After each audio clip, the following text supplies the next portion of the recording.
What's going on, you guys? Coach here, talking about Game Three's win. That was good. That was definitely a tough one to watch, but boy, they pulled that out. It was thank you to some penalties, which I'll get to a little later. But first of all, the game begins. Game starts really well. We get a power play to start the game, and there was a face. That's a face-off goal, if I want to call it. Pavelski wins the face-off, gives it to Marlowe. Marlowe gives it to Boyle for a rocket shot. It goes past quick. It's 1-0. Then suddenly it's kind of a seesaw game. There really wasn't any dominance on either side in the first period, and then suddenly Brad Stewart commits a bad pass, and then Tyler Toffoli, who I'll give credit, he's been playing pretty well this series. He hasn't played very many playoff games, and he's one of those guys you're not going to know unless you're a Kings fan that knows your farm system, because he's in Manchester. But yeah, Toffoli gets the goal off a good steal, and thanks a lot, Brad Stewart, for that one. But Stewart, I thought, redeemed himself in the second period, and after that goal, he got that real big hit on, I believe, Justin Williams. Stewart has been a pretty good defenseman all year, so I'm not going to complain too much, as ugly as that goal was. Second period, Sharks got some chances, but they could not put it in the net. They kept going down low, trying to get the shove-it goals, and Quick was not going to allow anything on the ground. Quick played very well tonight, especially that second period. So going into the third, Sharks kind of showed some life in the third. I thought those first 5 minutes we looked really good. There was maybe 2 or 3 chances for the Kings all game outside of that one goal. There were 2 or 3 chances, and Niemi made big saves on all of them. I thought in the third period there were some times where we had some lapses and mess-ups, but Niemi bailed us out, and Niemi made quite a few saves in the third period that go kind of unnoticed. So without Niemi, this game could have been a loss. But hey, we get 2 penalties to end the game, and I guess the refs were equalizing there, or they were being objective and impartial.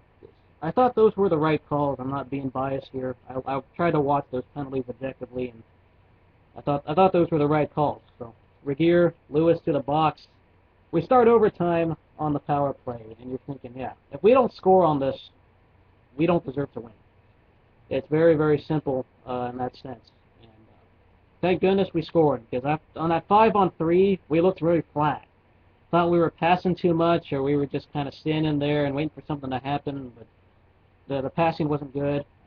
But suddenly we come back near the end of the 5-on-3, or when the Robin Regier penalty's over, we get a rebound, and Logan Couture goes upstairs. Quick, game over, Game 3 to the Sharks. Now, let me just talk about this. I thought we played very well 5-on-5 this game. I thought the chances were there, especially Couture really had some good chances, but we just could not put it past Quick. Quick played very well this game, as said before. I'm not going to take anything away from him. And there were times defensemen really blocked our chances. I thought Kings defensively looked really good on us, as they have been most of this game. I mean, the battle between these two teams is not far off. It's just a goalie battle. And in this case, Quick is battling Niemi straight up. If the Sharks played a perfect game and did not have that really bad turnover by Brad Stewart, they shut out a 1-0 win. But, hey, I think we'll all take it. There was quite a few giveaways in the zone, and I was kind of frustrated here and there, but there were also a good number of takeaways this game. But hey, I thought this was a pretty fairly officiated game. Now we go on Game 4. Game 4, I always say it, and I'm sorry if I've repeated myself 10 times, but in a 7-game series, no matter what sport it is, Game 4 is what I view as the most important, whether you're up or down. That's the game where we find out if this is a series or not, if this team has the life to make it a series at 2-2 even or not.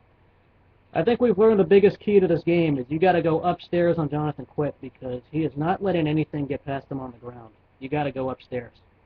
And there were some saves I thought Quick made very well, and there was that one on Desjardins that Desjardins didn't get it up, so that Quick stopped it, and he was robbed there. There was another one where I think Vlasic couldn't handle a pass. There were some other saves. Just Quick, you couldn't shove it in on Quick. You could not go downstairs. You have to go above the shoulder and go through the 1 or 2 holes upstairs. That's pretty much the key. You also got to screen Quick's vision, I think, or you just got to win good face-offs on the power play. So Yeah, I thought 5-on-5 we looked good. We could have scored more than what we did. But Quick was playing a great game, and so was their defense.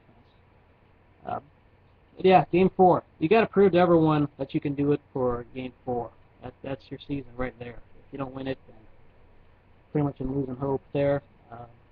Little small intangible I briefly want to talk about is the beat LA chant. I know I like an LA team, and being a UCLA fan, I'm not a big fan of that chant, and I'm okay with hearing it. That's not my issue. What I do have an issue is hearing the beat LA chant when there's a face-off in our own zone. If we're on the power play or if we're up by a lot of goals, I don't mind the chant beat LA. It's fine. It's whatever. Sure, I like another team.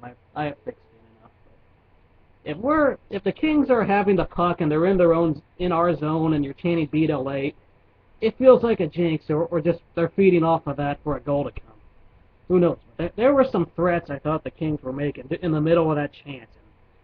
I didn't like hearing that at that time. I would have chanted it if we're up or if we're on the power play. It's an appropriate time to do it. But I don't want to hear it like every second beat LA or even if we're down or if it's a crucial moment. So just a little heads up. I hate hearing that chant at the times that I did. But I understand people hate LA. I'm not one of those who hate the city. Some people do. They just please don't chant it when they're holding the puck. Please don't. All right, that's all I gotta say. Let me know what you guys thought of this game. Celebrico, the one guy on here who's optimistic. Hey, I'm keeping the faith cautiously.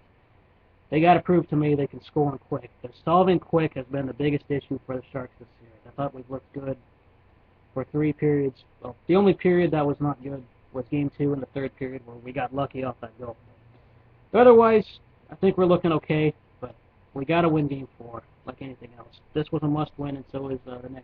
So, see you guys later. Go Sharks, and let me know what you guys thought.